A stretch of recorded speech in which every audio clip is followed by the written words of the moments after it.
এই বাচ্চার কথা কেউ মনে রাখবে না, এই বাচ্চাটার কথা কেউ মনে রাখবে না। 3 মাস পরে, 6 মাস পরে, 1 বছর পরে আরো নতুন ইস্যু আসবে, আরো নতুন পাপ হবে, আরো বড় বড় ঘটনা ঘটবে। এরপরে মানুষ এই বাচ্চাটাকে ভুলে যাবে। এই বাচ্চাটা কি তার মৃত্যু যন্ত্রণা ভুলতে পারবে? তার সম্মানহানি ভুলতে পারবে? তার পিতামাতাকে ভুলতে পারবে? এখন প্রশ্ন হচ্ছে, তার পিতাকেও যদি আমরা জিজ্ঞাসা করি, ইসলামে রেপের শাস্তি হচ্ছে মৃত্যুদণ্ড, আর ব্যভিচারের শাস্তি হচ্ছে অর্ধেক কোমর পর্যন্ত পুঁতে পাথর নিক্ষেপ করে হত্যা করা। এবং বিবাহিত ব্যক্তি হলে এই শাস্তি, অবিবাহিত হলে 100 বেত্রাঘাত, 1 বছরের নির্বাসন এবং সমাজ থেকে বয়কট করা। আর ধর্ষণ হলে সরাসরি মৃত্যুদণ্ড। 3 মাস সময় লাগার কথা না, 3 দিনের মধ্যেই করা সম্ভব। এটা শরিয়া আইন, এটা আল্লাহ রাব্বুল আলামিনের শরিয়া বিধান। এখন তারাও কি এটাতে রাজি হবে? যারা শোক প্রকাশ করছেন তারা কি এই বিধানটা কার্যকর করতে রাজি হবে? যে ধর্ষককে সবার সামনে প্রকাশ্যে মৃত্যুদণ্ড দেওয়া হোক, শরিয়া আইন কার্যকর করা হোক? রাজি হবেন না। কারণ আপনারা বলবেন এটা করতে গেলে বাংলাদেশ থেকে মৌলবাদী রাষ্ট্র হয়ে যাবে। তো সমস্যার গোড়ায় আপনারা যেতে চান না, ডালপালা নিয়ে নাড়াচাড়া করেন। জেনা ফ্রি মিক্সিংটাকে উন্মুক্ত করে দেয়া হলো, ছেলে মেয়ের অবাধ বিচরণটাকে উন্মুক্ত করে দেওয়া হচ্ছে। একটা চরম ক্ষুধার্ত মানুষদের সামনে যদি আপনি খাবারকে উন্মুক্ত করে রাখেন, এরপরে যদি কেউ জোর করে খাবার খেয়েও ফেলে, শুধু কি আপনি খাদকের দোষ দিবেন? পুরো সিস্টেমটাই দায়ী, পুরো সিস্টেমটাই দায়ী এখানে। আপনি নারী পুরুষকে অবাধ মেলামেশা দিয়েছেন, ফ্রি মিক্সিংয়ে দিয়েছেন, একদম ছোটবেলা থেকেই, স্কুল লাইফ থেকে, কলেজ লাইফ থেকে, ইউনিভার্সিটি লাইফ থেকে, জব সেকশনে, এমনকি রাজনীতি করতে গেলেও কর্পোরেট সেকশনে, ব্যবসায়িক সেকশনে, অফিস আদালতে, সব জায়গায় ফ্রি মিক্সিংকে অবাধভাবে আপনি উন্মুক্ত করে দিয়েছেন, আমরা উন্মুক্ত করে দিয়েছি। এর উপরে ছড়িয়ে দিয়েছি পর্নোগ্রাফি। পর্নোগ্রাফি সবার ফোনে ফোনে। পর্নোগ্রাফি দেখতে থাকলে একটা মানুষ বাচ্চাকে না, কয়েকদিন পরে পশুর সাথেও জেনা করতে পারে। যদি সামনে দেখেন যে মানুষ পশুর সাথে জেনা করেছে, আপনার অবাক হতে পারে, আমি অবাক হব না। কারণ পর্নোগ্রাফি মানুষকে পশুর সাথেও জেনা করতে শেখাবে। বাচ্চা তো কিছুই না। এর উপর আছে বিবাহ বহির্ভূত সম্পর্ক, ব্যভিচার, জিনা, ফ্রি মিক্সিং, ভ্যালেন্টাইন্স ডে মতো দিবসগুলো পালন করে ছেলে মেয়ের অবাধ মেলামেশা। আর এই জেনাগুলোকে আমরা বলছি গাছে আসার গল্প, যেখানে ওর উপরে 100 বেত্রাঘাতের শাস্তি অলরেডি মজুদ হয়ে গেছে। আর কতগুলো যে জেনা হয়েছে এটা তো আল্লাহ পাক ভালো জানে। একটা দুইটা তো করে নাই, একটার পর একটা চেঞ্জ করেছে। বিবাহিত ব্যক্তি পর্যন্ত অন্যের স্ত্রীর সাথে জেনা করেছে। আর এটা তো ধর্ম তো অনেক বড় বিষয়, ধর্ম তো অনেক বড় বিষয়। এটা তো একটা মানবতা বিরোধী অপরাধ, এটা তো একটা মানবতা বিরোধী অপরাধ। এখন সমস্যা কি এক কেন্দ্রিক? এটা বহুমুখী সমস্যা। ফ্রি মিক্সিং রেখেছেন, পর্ন চালু করে দিয়েছেন, এবং সবচেয়ে বড় কথা, এর শরঈ বিচারটুকু নিশ্চিত হচ্ছে না। তাহলে সমাজের মধ্যে এগুলো কমবে না বাড়বে? সিম্পল, সমাজের মধ্যে এগুলো বাড়বে। 6টা কাজ করেন, ইনশাআল্লাহ তাআলা কমে যাবে। প্রথমত শরঈ পর্দা নিশ্চিত করেন, দ্বিতীয়ত ফ্রি মিক্সিং বন্ধ করে দেন, তৃতীয়ত আপনারা জেনার শাস্তি চালু করেন, পঞ্চমত ব্যভিচারের যে রজম শাস্তি চালু করেন, শরঈ বিধান চালু করেন, পর্ন সাইটগুলোকে বন্ধ করে দেন, এবং সমাজে তাকওয়া নৈতিকতা শিক্ষাটাকে বাড়িয়ে দেন। দেখেন সমাজে জেনা কমে না পারে। কিন্তু কেউ এই সমস্যার গোড়ায় যাবে না। একটা ইস্যু আসবে, একটা ইস্যু যাবে। আজকে আপনার বোন তো কালকে আমার বোন, কালকে অমুকের বোন, কালকে তার মেয়ে, নিজের ঘর পর্যন্ত চলে আসছে। আর কয়টা রিপোর্টই বা আমাদের সমাজের সামনে আসে? যে কয়েকটা রিপোর্ট সামনে এসেছে এগুলো 50%ও না। বহু মেয়ে এগুলো বলতেও পারে না, লজ্জায়। আর আমি তো ওইসব মেয়েদের ব্যাপারে কথা বলা ছেড়ে দিয়েছি, যারা স্বেচ্ছায় নিজের ইজ্জতকে বিলি দেয়। তাদেরকে আমি আমার বোন পরিচয় দিতে লজ্জাবোধ করি। সমাজ থেকে গায়রত, ব্যক্তিত্ব, পর্দা, শালীনতা, হিজাব এগুলো উঠিয়ে দেওয়া হয়েছে। আপনারা কি দ্বীনি অঙ্গনের তসলিমা নাসরিন হতে চান নাকি? তারা কি দ্বীনি অঙ্গনে তসলিমা নাসরিন হতে চান? কেন আপনি একটা ছেলের সাথে হারাম সম্পর্কে জড়াবেন? কেন প্রেম করতে যাবেন? কেন আপনি তার সাথে বাইকে করে ঘুরতে যাবেন? কেন আপনি আপনার বন্ধুদের সাথে ফ্রি মিক্সিংয়ে ঘুরতে চলে গেলেন?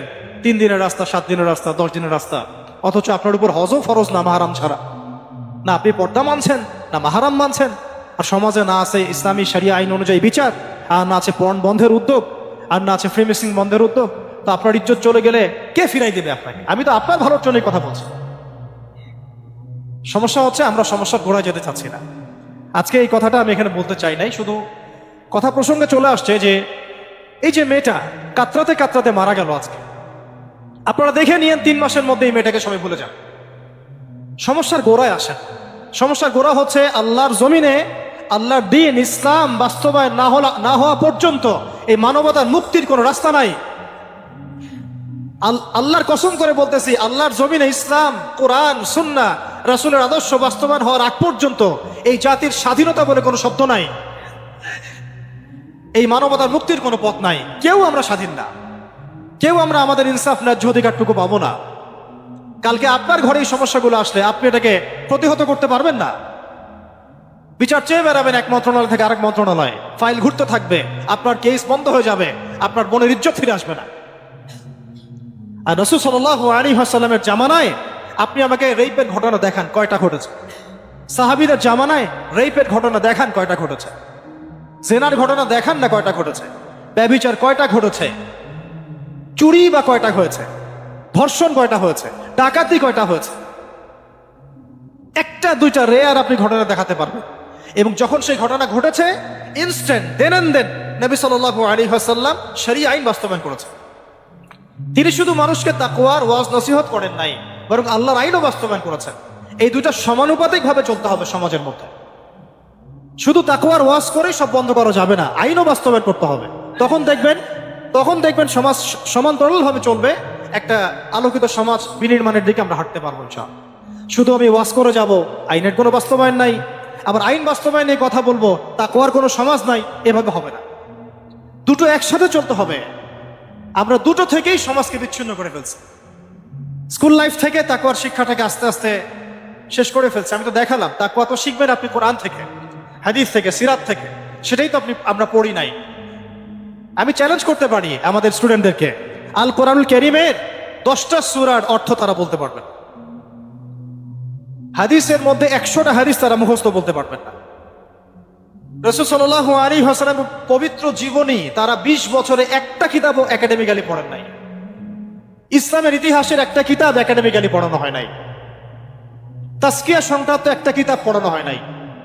ফিকহের উসুলে ফিকহ ছাড়া আপনি কিভাবে চলবেন? ফিকহের একটা কিতাব পড়ানো হয় নাই। তাহলে এই জাতিটাকে আপনি কিভাবে ইসলামের দিকে নিয়ে আসবেন? শিক্ষা ছাড়া। শিক্ষা না থাকলে, ইলম না থাকলে আমল কিভাবে আসবে? আমল না থাকলে তাজকিয়া কিভাবে আসবে? তাজকিয়া না থাকলে আত্মশুদ্ধি কেমনে আসবে? আর কিভাবে আমরা সৎ পথে থাকবো, অসৎ পথ থেকে দূরে থাকবো? কিভাবে আমাদের মধ্যে আল্লাহ ভীতি জাগ্রত হবে? আর আল্লাহ ভীতি যদি জাগ্রত না হয়, আমি গোনা থেকে কেন দূরে থাকবো? যার মধ্যে আল্লাহর ভয় নাই সে গোনা থেকে কেন দূরে থাকবে? তার মধ্যে তো আল্লাহর ভয় নাই। তা আমরা তাকওয়া বিবর্জিত সমাজ প্রতিষ্ঠার দিকে এত মেহনত করেছে বিগত প্রায় 50, 60, 70 বছর থেকে। কিন্তু আগামীর বাংলাদেশে আমরা এটা আর দেখতে চাই না। আমরা আগামীর বাংলাদেশে দেখতে চাই প্রত্যেকটা সেক্টরে যেন তাকওয়া নিশ্চিত হয় এমন ব্যবস্থা গ্রহণ করতে হবে, এবং একই সাথে আল্লাহ রাব্বুল আলামিনের জমিনে আল্লাহর বিধানগুলোও বাস্তবায়ন করতে হবে। শুধু তাত্ত্বিক কথাবার্তা বলে, দুঃখ প্রকাশ করে, শোক প্রকাশ করে কোনো লাভ হবে না, যতক্ষণ পর্যন্ত না আমরা আল্লাহ পাকের জমিনে তার আইন এবং বিচারগুলোকে বাস্তবায়ন করতে পারব। আর আল্লাহর কসম করে বলছি, আল্লাহর জমিনে আল্লাহর বিধান বাস্তবায়ন হলে সমাজে পাপের হার তো কমে আসবেই। সমাজে পাপের হার তো কমে আসবে। কোনো কাফের, মুশরিক, মুরতাদ জনগোষ্ঠী আমাদের দিকে চোখ তুলে তাকাতে পারবে না ইনশাআল্লাহ।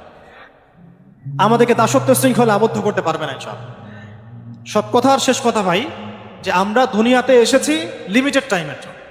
এই সময়টুকুতে যদি আমরা হেলায় ফেলায় দুনিয়ার জীবনটাকে নষ্ট করি, আমাদের দিনটাকে ঠাট্টা ছলে গ্রহণ করি, কোরআনকে মূল্যায়ন না করি, হাদিসকে মূল্যায়ন না করি, আল্লাহর দেয় এই সুযোগগুলো, রমাদান, এই কোরআন, এই তারাবি, তাহাজ্জুদ, এই সাদাকা, এই তাকওয়া, এগুলোকে মূল্যায়ন না করি, তাহলে ক্ষতিগ্রস্ত আমরা হব, আর কেউ হবে না।